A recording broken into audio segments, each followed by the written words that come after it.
Headquarters, it's your morning addiction. That the Democrat Party's main constituency are made up of Hamas terrorists, illegal aliens, and violent criminals. Wake Up Missouri with Stephanie Bell. Enacting a spending agreement that actually makes life better for the American people. The Zimmer News Team. Can't drive a truck unless you can speak English. And now introducing your host, Randy Tobler. Senator, since the shutdown began now 21 days ago, there have been 11 votes on the GOP measure to reopen the government, and you have voted no all 11 times. How are you explaining that to federal workers, including those in your state who aren't getting paid? Well, to be honest, I'm telling you, this does suck, and I'm sorry that we're actually putting you in this situation. Did I just hear Senator Ruben Gallego, Democrat of Arizona, say that he's sorry that they put us in this situation? Welcome to day 22 of the shutdown. That's the new senator from Arizona says, yes, it does suck. You guys are suffering. Many are. And beginning to feel the crunch. But we're sorry. We're sorry we put you in this situation. Welcome into Wake Up Missouri. I have to tell you, this is our senator would never say that. They wouldn't be caught saying that because they're not responsible for it. It's the Dems that are doing it, and they continue to take a beating. The Hill reporting that, in fact, the Senate, the senators, the Democrat senators are beginning to raise a little fuss behind the scenes, that maybe there's something else going on here. That and meanwhile, Tea Party at the Oval Office with Donald Trump and many of the GOP senators, Eric Schmidt, the great senator, one of our two great senators from Missouri, there is filming a little selfie video. Did you see that, Drake? It was good. He was like, hey, I'm here in the Oval Office and President Trump is holding forth. And it was pretty cool. Let's see if I can find that. I've got that sound here. This is just a little bit of his. He's doing a selfie. Trump's holding forth, and there's a meeting with GOP senators. Here we go. All right, in the Oval with the President, being a great host as always with the senators. Here's just a view of the beautiful Oval Office. And it really is dramatic. The Oval Office, the President has really, you talk about ramping it up and taking it up a notch or two or three. Lots of gold. It looks majestic. All of the President's portraits around there is very, very, very good. Jen Bukowski in for Stephanie Bell. Great talk last night. You gave a great speech at the Chili Supper, the Boone County Pachyderm / Republicans Chili Supper. Nice job. Thank you. Good job. There, your mic's on now. Thank you. This time, unlike the first time I spoke there, I didn't make the newspaper the next day. I make the headline. The first time I spoke there. Yeah, you made the headlines? Yeah. Why? I was getting the crowd. The crowd was loving what I was having to say. They were nodding, smiling, and then I said something that you could hear a pin drop in the room because it was controversial. Not you say something controversial. That never happens on Sunday mornings, does it? Never. Yeah. But I said that this is way before these things were like normal to say in Republican politics, that, we're the party of freedom. Yeah. And they're the party of ultimately slavery because the government controls everything if you follow their. And I'm like, consistent with that, I think our party should embrace things like gay marriage and legalize marijuana. Oh. The crowd went from smiling and nodding and laughing along with me to all of a sudden like crickets. Wow. Except for a table in the back clapping very loudly. Yeah. It was of younger people, by the way. Oh, okay. So that was the headline on the Tribune the next day. At GOP rally, Bukowski calls for legalizing gay marriage and pot. I couldn't believe that happened. Yeah, you'd probably still have some pushback on the gay marriage thing. And only thing worse would have been if she criticized the chili. Yeah. Last night. Did you hear about that? Great chili last night. Our friend Wade Bradley over at, they did a fabulous job there. And it ran out because they didn't run out, but almost because of the crowd size at the Chili Supper. It was great. Chris Arps, our guest on Tuesday mornings, held forth, did a nice job. Little microphone problem last night with you had to stand away from the podium to make that work.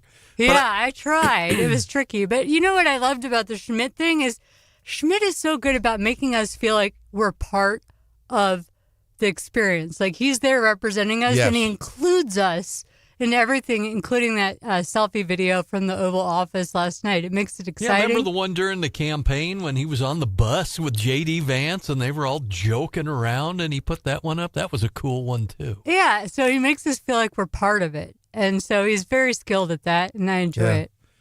But and it looked like they were having, Hallie was there leaning on the Resolute desk. But it was talking great. to Trump. Yeah, so I guess Trump was keeping everybody in the fold and keeping them strong on this shutdown. So it was. Let's not give in. It was fun last night seeing everyone there. We saw listener Bruce and Paul, and I can't too many to mention. It was just great. And we saw Brandon and Hannah, and it was like old times. It was good. And Dickie's Barbecue, Wade Bradley over there did a great job. I've never had chili like that. It had nice lumps of big chunks of meat in it. It was very, very good. The mac and cheese was good. Helene let me have a little bit of that. I think another highlight of last night was the youth that were there. The College Republicans leader. Paige Schulte was there, the TPUSA leader. She said the TPUSA, that this finally got approval from the Mizzou, higher ups. Finally went into that in October, sometime. End of September. End of September they got it. Early October. But Yeah, that's right. She End of September out to the they higher got ups it. They finally are And I let her know, if you have any, I can put in a call if you need me to. Just let me know, because there was no way that they were going to deny that chapter. Well, there's some kind of what are they now, an officially sanctioned part of the student organization? To be officially recognized, you have to go through some hoops, go to a couple of trainings, stuff like that. So they were going through those steps as they rebooted. What kind of training do you need to be an organization? They just tell you things like, for someone that did too many student organizations when I was there, they tell you things like, here's how you get the money, here's how you get the office space, these are the requirements that you have to file with us about. Tell us who your offices are, stuff like that. So they just make the kids if they're serious about running and creating an organization, they have to show at least that much effort. So what happens? And then they have to submit an application. So what happens if you just want to get a bunch of students together at some off-campus center? They Nothing. Don't have You can do that anytime. This is if you want to use campus facilities, right? Yeah. So you can get money. I applied for money every year. You get money from the university? Wait a minute. They have a certain amount. So there might be communist organizations that are being supported if you're the communist student organization and you're sanctioned, or if as I recall it, there's a certain amount of. Now, I never ran anything partisan. I was running the accounting students or stuff like that. But they don't do. Maybe they won't support partisan organizations. I don't know. Maybe they'll at least give you some facilities. Well, we'll have to see. Now we're going to be talking. On Saturday, there were Turning Point kids at the Federation of Republican Women that I hadn't met before. Because Paige has been on my show. She's been on this show. But yeah, really enthusiastic young people are starting to show up at Republican events, and including Heather Overstreet was there. She was there last night. So I don't know what's happening, because I used to be the young person at the Republican events. So all of a sudden, there's younger people to be shown, in our hearts and minds, you're the younger person. What's happened? It's not about number of candles. It's about your just your worldview and your ideology. You're good. If you get your Botox kept up with. Well, no, that's all good. Not the number of candles. It's if you have the gumption to still blow them out.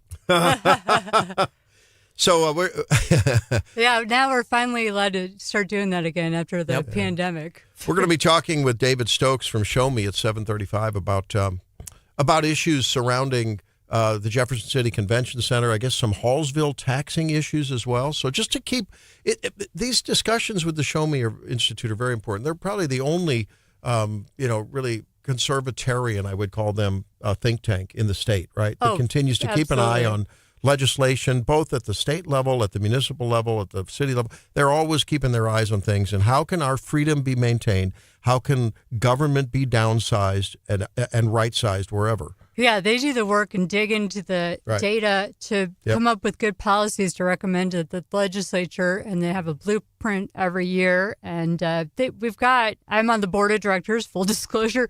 We've got a reputation nationally as being a highly respected think tank. So we should be very proud and grateful that we have the Show Me Institute in the state of Missouri, because not every state has a think tank of high quality and high caliber like we do. So David will be with us at 7:35. And then at 8 o'clock, I can't wait to talk to former Congresswoman Nan Hayworth.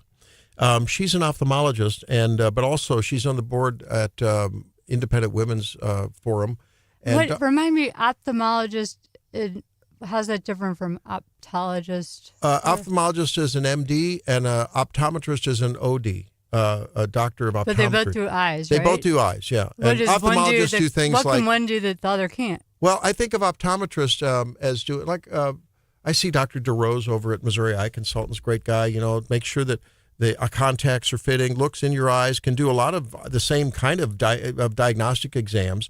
But for instance, they don't do like the lens operations. They don't do so they can do more. They don't do the procedures that the ophthalmologists do. Yeah. That makes sense. And then ophthalmologists can subspecialize things like neuro-ophthalmology if you've got some kind of a brain disorder that's affecting your eye. I'm ready for them to come up with like supervision. I want that. Like, can't you just get a meta goggle something and it'll give you something similar to that? Already done that, Randy.